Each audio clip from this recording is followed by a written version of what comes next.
அனைவருக்குமே வணக்கம். சற்று முன் கிடைத்திருக்கக்கூடிய ஒரு மிக மிக முக்கியமான செய்தி ஒன்று வெளியாகியுள்ளது. சற்று முன் செந்தில் பாலாஜி கதை முடிந்தது, நீதிமன்றம் இறுதி தீர்ப்பு, 7 ஆண்டு சிறை தண்டனை, இது மாதிரி பார்த்தீங்கன்னா செய்திகள் வெளியே இருக்கு. ஏற்கனவே அனைவருக்குமே தெரியும், செந்தில் பாலாஜி அவர்கள் செய்த சம்பவம் பார்த்தீங்கன்னா இந்திய வரலாற்றிலே முதல் முறையாக தமிழகத்திலாம் பார்த்தீங்கன்னா நடந்தது.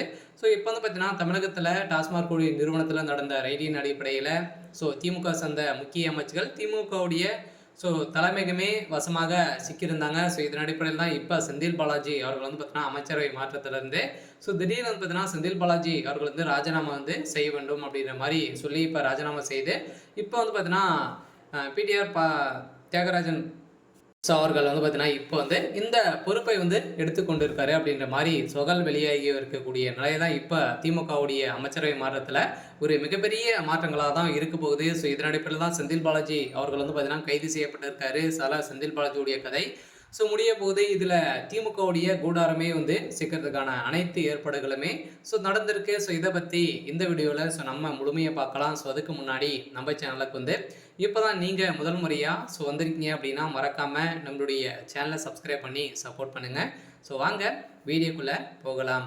பார்த்தீங்கன்னா செந்தில் பாலாஜி அவர்கள் பார்த்தீங்கன்னா ஏற்கனவே சட்டத்துக்கு விரோதமான பண பரிமாற்ற வழக்கில் வசமாக சிக்கி 1.5 வருட காலமாகவே புழல் சிறையில் இருந்திருந்தார்.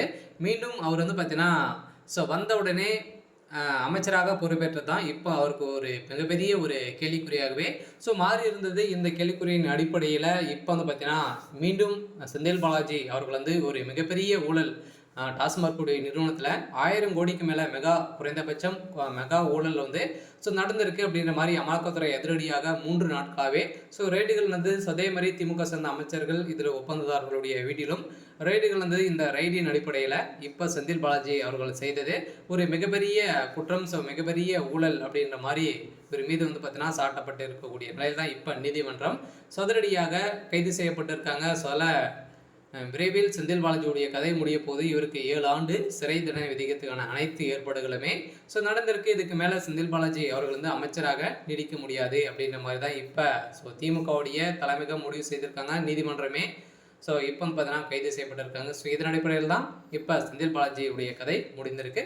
அடுத்தடுத்து திமுக சேர்ந்த அமைச்சர்களும் வசமாக சிக்க போகிறாங்க. இன்னும் 6-7 மாத காலங்களுக்கு பார்த்தீங்கன்னா திமுகவுடைய ஆட்சியில் முக்கிய புள்ளிகள்லாம் பார்த்தீங்கன்னா சிறைக்கு செல்லத்துக்கான அனைத்து ஏற்பாடுகளுமே நடந்திருக்கு. இருந்தாலுமே என்ன நடக்க போகுது அப்படின்றத தொடர்ந்து அடுத்தடுத்த வீடியோவில் பார்க்கலாம். இன்னைக்கான அப்டேட் பார்த்தீங்கன்னா இதுதான். மறக்காமல் நம்மளுடைய சேனலை சப்ஸ்கிரைப் பண்ணி சப்போர்ட் பண்ணுங்கள். தேங்க்யூ.